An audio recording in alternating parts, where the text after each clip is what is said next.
Hoy en día, pensar el mundo sin estar conectados o sin internet nos parece algo remoto o incluso algo imposible. Nadie duda de los beneficios que esta herramienta originada a finales de la década del 60 nos trajo a todos. Información al alcance de la mano. Pero ¿qué sucede cuando lo que creemos que es una llave para descubrir el mundo se convierte en la puerta de entrada para cometer delitos contra uno de los sectores más vulnerables de nuestra sociedad, los niños, niñas y adolescentes?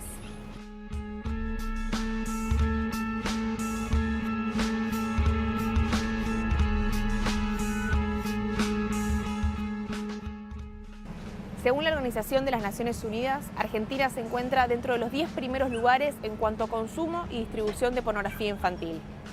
Por eso hoy, en Recinto Abierto, vas a ver un programa especial, ya que el proyecto que estábamos investigando se convirtió en ley. Pero no queremos que dejes de ver y escuchar a los protagonistas detrás de esta iniciativa que busca penalizar la tenencia de imágenes y video con contenido sexual de menores.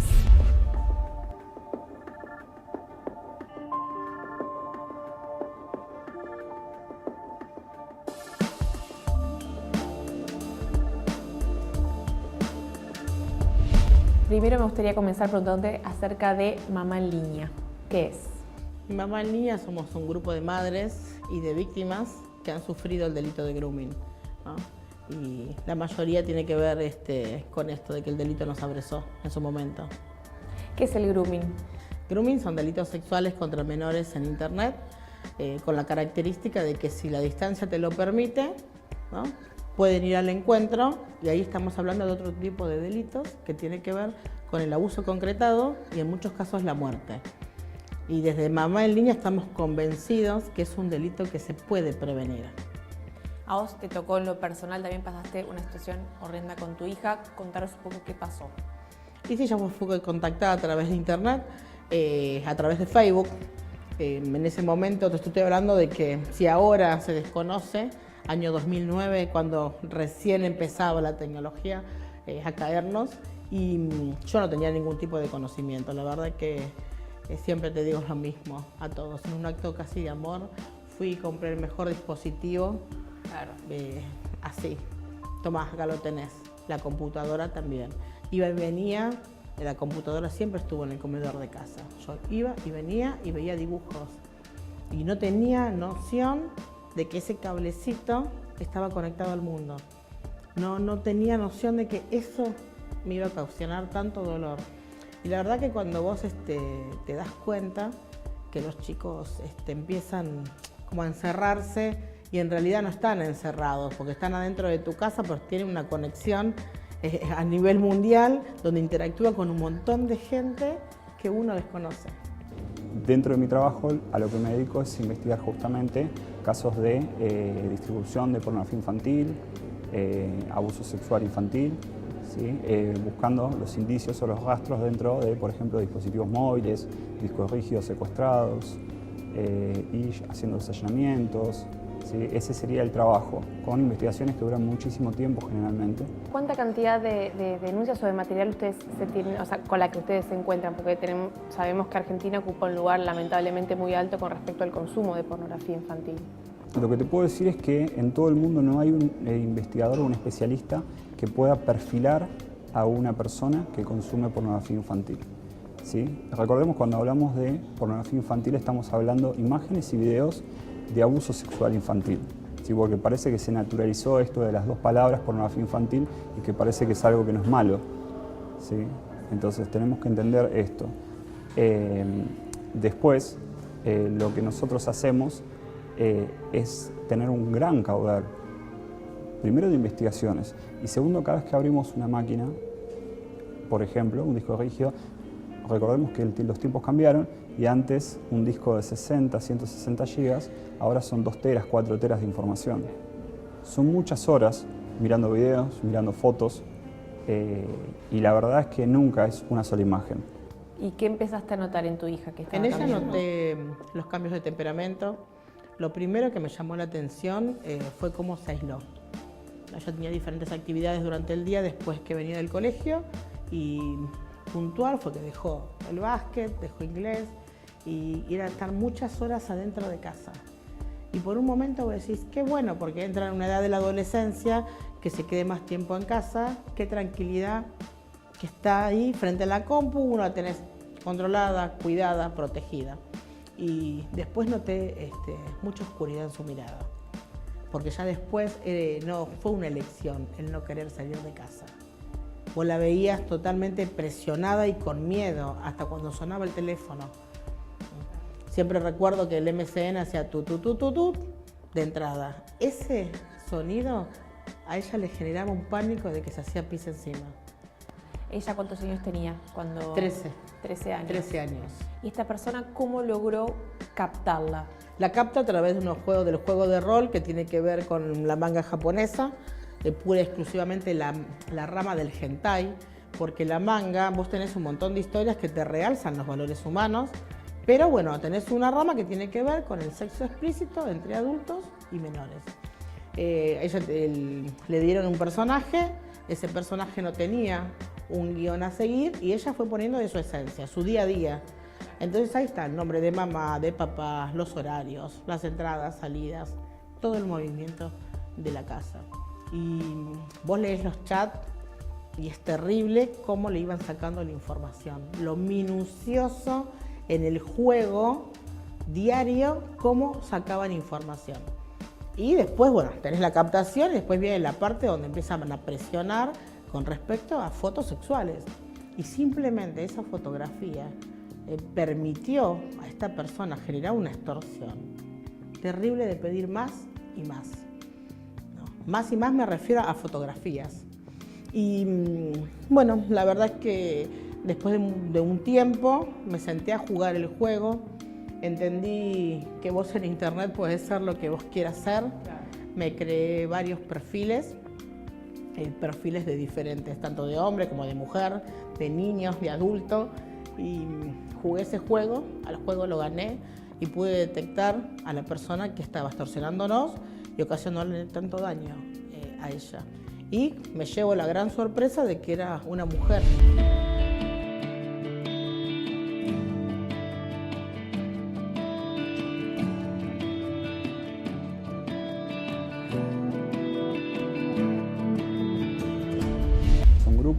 En los que se comparte material y para ingresar a estos grupos, los grupos más exclusivos, por llamarlo de alguna forma, generalmente uno tiene que hacer material nuevo y ahí viene la cuestión, porque si hay que generar material nuevo para entrar a estos círculos, ahí estamos hablando de que no solamente lo estamos compartiendo el material que ya existe, sino que tenemos que generar, y para generarlo se puede hacer de dos formas que ellos lo utilizan.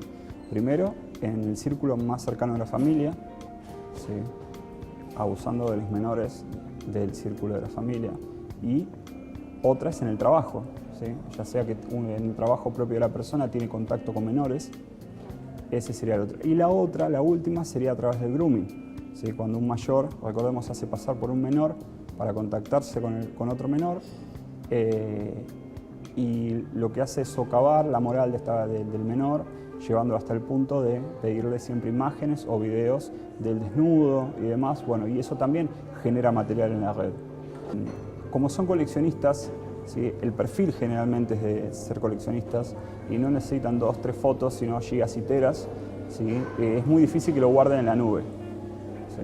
Entonces prefieren guardarlos en discos rígidos ocultos dentro de la casa, en un lugar inaccesible y utilizando herramientas antiforenses, como por ejemplo puede ser el cifrado, ¿sí?, que es algo que hoy en día lo estamos viendo mucho. Nos damos cuenta que cuando estamos haciendo la investigación tenemos un disco cifrado al cual sabemos que tiene información, pero accedemos a ella, pero no la podemos entender. Utilizamos el mismo chat de captación que usó esta persona para mi hija, fue exactamente igual, donde interactuábamos 6 personas durante el día. Y fue muy minucioso también el aprender y entender, porque esto no es más que un juego psicológico. Es parte de ahí. Y nada más que, bueno, yo adultamente y acompañada con psicólogos, vos podés llevarlo a la vida real, y una de las frases mágicas que tuvimos en el juego fue, yo ya interactuaba con esta persona, donde me dijo que me revela su identidad real, donde le digo, bueno, para el amor no hay géneros, porque yo quería llegar hasta el punto, porque en estos juegos mi nena había firmado un contrato de alma, que era lo que la perturbaba constantemente. Y primero tenés que entender de qué es esto del contrato de alma. Es terrible verla que diga, acá me habla Sebastián. ¿Entendés? Y hablas con el psiquiatra, y hablas con el psicólogo, y vas de sesión en sesión, y esperar el clic. Pero ese temor de que alguien tenía ese contrato de alma, ella la perturbaba terriblemente. Y yo lo que quería era demostrarle que esa persona que tanto daño le estaba haciendo, Sí, que la había manipulado. era un ser humano que también tenía vulnerabilidades. Ella tenía la mente de mi hija acá, sí, yo tuve la mente de ella acá, hice exactamente lo mismo. No sé si lo volvería a hacer. Claro. Tengo en mi cuerpo marcas. El camino hasta llegar no fue fácil. Ella vivía afuera, Sí, en México. en México. Y sin querer, empezás a hacer tú un camino que tiene que ver también con la trata de personas. Si el grooming me la captó y tuve la oportunidad de seguir teniéndola viva, la quiero seguir teniendo viva. ¿Entendés? Pero hay una realidad que este delito también te lleva a la captación para trata de personas.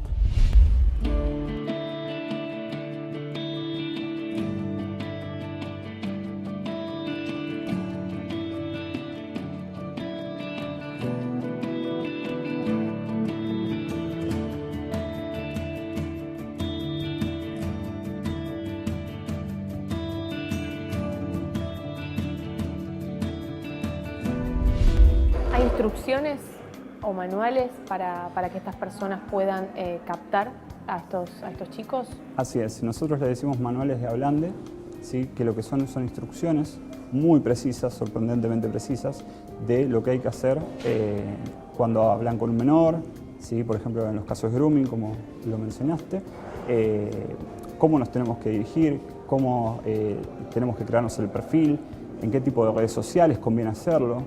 Y en el caso de lo que es pornografía infantil en el círculo más íntimo de la familia, ¿sí? Es todavía más crítico porque estamos hablando de manuales de cómo llevar a tu propio, por ahí, hijo o alumno o lo que fuera, cómo acercarse a él y cómo abusar de él, ¿sí? Sin que esto se pueda descubrir.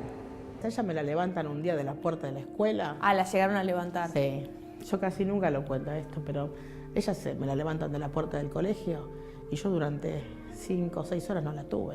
¿Dónde estaba? La encontré puntualmente, mira, en ese momento, yo no te voy a decir qué comisaría, pero el comisario me llevó puntualmente a 2 departamentos a buscarla. A mí me llevan puntualmente a 2 lugares a buscarla. Entrar en detalles sería contarte cosas muy dolorosas, ¿no? Y que ninguno lo aconsejaría para ninguna madre que lo hiciera. Y después de que me llevan a esos 2 departamentos, que veía que no era mi hija la que estaba ahí, fuimos a un tercero y la encontramos. Ahora. ¿Ella estaba bien? Sí, bien, golpeada, lastimada. Decir hoy que hablas de abuso sexual infantil y decir, uy, menos mal, solo la abusaron. Como si el abuso sexual no doliera. Pero tenés que dar las gracias de que no me la mataron. ¿Entendía lo que estaba sucediendo? Mira, cuando llego al departamento y me decían que no estaba ahí, en el borde de la cocina veo la tira de una mochila y era la de mi hija. Sacamos la mochila, ella estaba en el lavadero, tapada de ropa, y obviamente yo la llamaba y ella me empieza a contestar. Y lo único que me pedía todo el tiempo es perdón. Mamá, perdóname, yo no sabía. Porque tenés que entender que hay una vulnerabilidad donde fue manipulada psicológicamente. Después de repente tenés que ir a los juicios y decir, pero los chicos acceden. ¿Acceden a qué? A darle un clic, a aceptar un contacto que va hablando. Hay que ser responsables también como adultos de la sociedad que le dejamos a los pibes. ¿Y ahí hubo un responsable dentro de ese allanamiento? Obviamente, había responsables, había 4 mujeres ahí adentro. Que no estaba esta mujer. No. Y ahí empezás a hilar cómo puede ser que esta gente, por medios de chat, de WhatsApp, de blogs, ¿no? de páginas, tengan entrelazados red y cómo manipulan y manejan y se venden y se regalan y se hacen dueños de la vida de nuestros hijos y de los cuerpos de nuestros hijos de clic a clic. Ellos realmente consideran que lo que hacen con los niños no está mal. Si es toda una ideología, hay libros sobre esto. ¿Sí? Y es algo que se puede buscar en Wikipedia, no es algo que esté en lo más oscuro de la Deep Web, ¿no? Simplemente buscar en Wikipedia Día de Amor por los Niños y ahí está toda la información disponible. ¿En qué lugares de la web estas personas acceden a este tipo de material pornográfico? Bueno, generalmente en la actualidad lo hacen mediante lo que son los servicios de mensajería que todos conocemos, tanto WhatsApp, Telegram, ¿sí? Una vez que se dieron cuenta que estos servicios de mensajería estaban monitoreados, migraron a servicios de mensajería que generalmente no se utilizan tanto, hasta tal punto que una investigación que está en curso en este momento descubrimos que utilizan una herramienta que utilizábamos antes, que se llama ICQ, bueno, que volvían a hacer y es muy parecida a lo que es Skype, bueno, y lo están utilizando mucho para realizar estas prácticas. Después también tenemos lo que es la web profunda, la Deep Web. Vos me hablabas del contrato de alma, ¿no? Que vos querías también demostrarle a tu hija que esa persona que la había manipulado y la había torcido la mente de una manera tan terrible, que era un ser humano endeble, perversa, vas, la ubicás, ¿qué le dijiste? Le dije quién era, Sí. era la mamá le di el nick que utilizaba mi hija, y ahí es donde yo te digo, viste que siempre comento, ay, Dios me miró una primera vez y después una segunda vez, bueno, porque yo podía no haber estado acá, haberme convertido en una asesina y elegir otro camino. Claro. Creo que lo único que quise en ese momento es llegar a mi casa y abrazar a mi hija. ¿Tuvo algún tipo de pena? Esta persona sí quedó bajo un tratamiento psicológico y con contención desde las denuncias que se habían hecho. Sí, en México tenía, con respecto a leyes con pornografía infantil, distribución a través de lo que era la red, no solamente de mi hija, sino que hubo otros casos en el camino que también nos fuimos levantando y acompañando, y yo después lo que hice fue volver. ¿Después de cuánto tiempo? Y estuve en México 4 meses, más o menos, 4 meses y medio. Mucho tiempo. Y por más que lo cuente una y otra vez, siempre me voy a terminar emocionando porque cuando vos sentís que estuviste en riesgo, el no poder volver. Y mira que lo conté 1000 veces, y siempre digo, no voy a llorar, esto no me va a pasar. Sí, porque cuando hablo de mi hija es lo más importante que tengo en mi vida. Hemos trabajado este proyecto con muchas ONG de madres, fundamentalmente, que dedican su vida detrás de perseguir a estos delincuentes que trafican y comercian con la vida de nuestros hijos. Y lo que procura es que la simple tenencia esté contemplada dentro de la tipificación del artículo 128 del Código Penal y sea sancionado quien posea esa pornografía infantil. Está demostrado que el simple tenedor, amén de hacerla circular, muchas veces también es un eslabón que llega hasta los delitos más graves con nuestros niños, y entendíamos que era un vacío que tenía el código y que había mucha legislación internacional que también recomendaba esta reforma. Antes vos googleabas y pedías nena de 12 en Google. Nena de 12. Nena de 12, de 10, de 8, de 4, de 6, para abusarla sexualmente, y a vos te daban dirección, teléfono, blog y cuánto salía. Y no en la Deep Web. Y no. La Deep Web creo que es otra parte, que ya te lo hablo ahí como, no sé, una de las cosas que aprendí en la lucha es no ir pensando que todo el mundo consume un pibe, sino que vos tenés ahí ignorancia, como la tuve yo, en el hecho, y como uno no lo consume, bueno, sabes que podés cargar tu tarjeta de crédito en una página, en un blog, y te dicen, bueno, esperá, y te sacan una pibita en una pantalla y te la violan. Esto sí pasa, y también pasa hoy en la web convencional. No es que te vas a meter en la Deep Web a buscar, que hay un blog y páginas y lugares pura y exclusivamente de pornografía infantil, pero lo que quieras tenés en la web. Sí, pero en la web convencional también lo encontrás. Después cualquier página que contiene pornografía de adultos te va a arrastrar a la pornografía infantil. Todo lo que es más grave, que es la circulación, la propalación, la producción, la reproducción, estaba todo penado por el artículo, pero la simple tenencia no, y claramente la casuística mostraba que la tenencia era parte de un eslabón, tal vez el más bajo, pero eslabón al fin de delitos más aberrantes, y por supuesto que la simple tenencia, cuando estamos hablando de menores, también agravia la integridad de nuestros menores. Hay una una experiencia que tuvimos muy terrible, que fue, estábamos con Rosa haciendo un trabajo de investigación, buscando en realidad fotos de nuestras hijas en portales para poder bajarlas, y terminamos en un portal, y esto fue antes de que se penalice, que se tipifique el grooming, la ley de grooming. Te estoy hablando año 2013. Entramos a un portal donde había un nene de 6 meses arriba de una mesa y lo estaban penetrando.